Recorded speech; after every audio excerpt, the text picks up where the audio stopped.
Hello friends, welcome to my channel. இப்போ நம்ம என்ன வீடியோ பார்க்க போகிறோம் அப்படின்னு பார்த்தீங்கன்னா, முட்டை குழம்பு தான் வந்து எப்படி டேஸ்ட்டாக செய்யலாம்னு சொல்லிட்டு கொஞ்சம் டிஃப்ரெண்ட்டாக எப்படி செய்யலாம்னு சொல்லிட்டு அந்த வீடியோவில் நம்ம டீட்டெயிலாக பார்க்க போகிறோம்.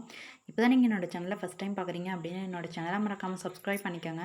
பக்கத்தில் இருக்க பெல் ஐக்கனை கிளிக் பண்ணி ஆளுன்றது டச் பண்ணிங்கன்னா எப்போலாம் வீடியோஸ் அப்லோட் பண்ணணும் நோட்டிஃபிகேஷன் உங்களுக்கு தவறாமல் வரும். என்னோடய வீடியோஸ் நீங்கள் மிஸ் பண்ணாமல் வாட்ச் பண்ணலாம். ஸோ வாங்க வீடியோக்குள்ளே போகலாம். இது எப்படி எப்படி வந்து ப்ரிப்பேர் பண்ணலாம், இதுக்கு குவான்டிட்டிலாம் எப்படி வந்து கரெக்டாக நம்ம ஆட் பண்ணலாம்னு சொல்லிட்டு இந்த வீடியோவில் நம்ம டீட்டெயிலாக பார்க்கலாம். இப்போ வந்து பார்த்திங்கன்னா தக்காளி வந்து பார்த்திங்கன்னா ஒரு 4 பழுத்த தக்காளி எடுத்திருக்கேன். ஒரு ஒரு சின்ன வெங்காயம் வந்து பார்த்திங்கன்னா ஒரு 6 வெங்காயம் எடுத்திருக்கேன். பச்சை மிளகாய் டேஸ்ட்டுக்காக ஒரு 2 பச்சை மிளகாய் வந்து நடுவில் கீறி எடுத்து வச்சுருக்கேன்.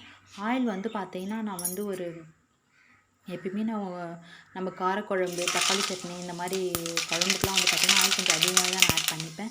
ஒரு பார்த்திங்கன்னா நான் ஒரு 4-5 டேபிள் ஸ்பூன் ஆட் பண்ணிக்கிட்டு கடுகு வந்து நல்லா பொரிஞ்சிருச்சு. இப்போ வந்து பார்த்திங்கன்னா நான் பெருஞ்சீரகம் இது கூட ஆட் பண்ணியிருக்கேன். நல்லா பெருஞ்சீரகம் பொரிஞ்சதுக்கப்புறமா இப்போ வந்து பார்த்திங்கன்னா நம்ம பச்சை மிளகாய் மட்டும் தனியாக போடாதீங்க. ஏன் அப்படின்னு பார்த்தீங்கன்னா பச்சை மிளகாய் ரொம்ப வெடிக்கும். ஸோ அதனால் வெங்காயத்தை கூட கலந்து போட்டுக்கோங்க. பச்சை மிளகாய் வெங்காயமும் இப்போ நான் வந்து இது கூட ஆட் பண்ணிக்கிறேன். நல்லா வெங்காயத்தை வந்து வணக்கி விட்டுக்கோங்க. வெங்காயம் பார்த்திங்கன்னா இப்போ நல்லா கோல்டன் கலரில் வந்துருச்சு. இந்த ஸ்டேஜில் பார்த்திங்கன்னா நம்ம இஞ்சி பூண்டு விழுது பார்த்திங்கன்னா நான் வீட்டிலேயே வந்து பார்த்திங்கன்னா எப்போவுமே மொத்தமாக அரைச்சி வச்சுப்பேன். அந்த மாதிரி அரைச்சி வச்சுருக்கேன். இதுலேருந்து பார்த்திங்கன்னா நான் 2 டேபிள் ஸ்பூன் மட்டும் நான் ஆட் பண்ணிக்கிறேன். 2 டேபிள் ஸ்பூன் ஆட் பண்ணிட்டேன். இப்போ வந்து பார்த்திங்கன்னா அது பச்சை ஸ்மெல்லாம் போகணும் இல்லையா? ஸோ அதனால் ஒரு 2 or 3 மினிட்ஸ் வந்து நல்லா வந்து மிக்ஸ் பண்ணி விட்டுக்கோங்க. நல்லா வந்து கிண்டி விட்டுக்கோங்க. கிண்டி விட்டுக்கிட்டு நெக்ஸ்ட் வந்து பச்சை ஸ்மெல்லாம் போகணும் இல்லையா? அதனால் கிண்டி விட்டுக்கோங்க. நெக்ஸ்ட்டு இது கூட என்ன ஆட் பண்ண போகிறோம்னு பார்த்தீங்கன்னா தக்காளி தான் ஆட் பண்ண போகிறோம். தக்காளி வந்து ஆட் பண்ணிக்கோங்க.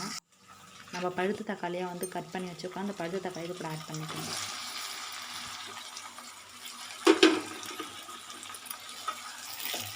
நல்லா வந்து கிண்டி விட்டுக்கோங்க. ஹை ஃப்ளேமில் வச்சு கிண்டி விட்டுக்கோங்க. லோ ஃப்ளேமில் வைக்க வேணாம்.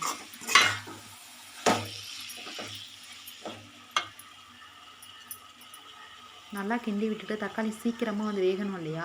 ஸோ அதுக்காக வந்து பார்த்திங்கன்னா நம்ம வந்து மஞ்சள் தூளும் அண்டு உப்பு தான் வந்து ஆட் பண்ணிக்க போகிறோம். மஞ்சள் தூள் பார்த்திங்கன்னா ஒரு 2 டேபிள் ஸ்பூன் வந்து ஆட் பண்ணிக்கணும். அண்டு பார்த்திங்கன்னா வந்து உப்பு வந்து பார்த்திங்கன்னா வந்து ஒரு 2 டேபிள் ஸ்பூன் உப்பு வந்து ஆட் பண்ணிக்கிறேன். உங்களுக்கு உப்பு வந்து உங்களுக்கு தேவையான அளவு நீங்கள் கொஞ்சம் ஆட் பண்ணிக்கோங்க. இப்போ கொஞ்சம் ஆட் பண்ணிக்கோங்க. நெக்ஸ்ட்டு கூட நீங்கள் ஆட் பண்ணிக்கலாம்.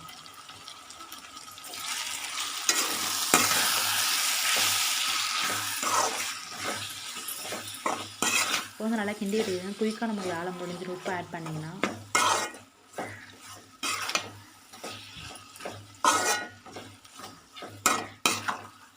நல்லா கிண்டி விட்டுட்டு தட்டு போட்டு மூடி வச்சுருங்க. ஒரு 10 மினிட்ஸ் கழிச்சு பார்த்திங்கன்னா நல்லா வெந்துடும்.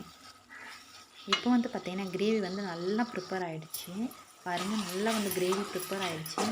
இப்போ வந்து பார்த்திங்கன்னா நம்ம வந்து தண்ணியில் நம்ம வந்து பார்த்திங்கன்னா இப்போ மசாலா ஐட்டம்ஸ்லாம் வந்து ஆட் பண்ணிக்கலாம். நான் வந்து பார்த்திங்கன்னா 1 டேபிள் ஸ்பூன் வந்து தனி மிளகாய் தூள் ஆட் பண்ணிக்கிறேன். நெக்ஸ்ட்டு பார்த்திங்கன்னா வந்து சிக்கன் மசாலா தான். சிக்கன் மசாலா வந்து டேஸ்ட்டு இது பார்த்திங்கன்னா கொஞ்சம் டிஃப்ரெண்ட்டாக இருக்கும். அதனால் நான் 1 tablespoon chicken masala add பண்ணிக்கிறேன்.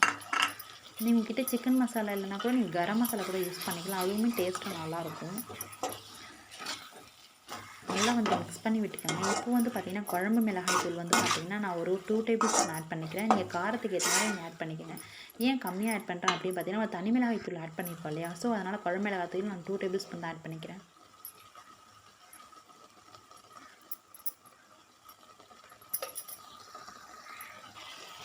நல்லா வந்து கிண்டி விட்டுக்கோங்க.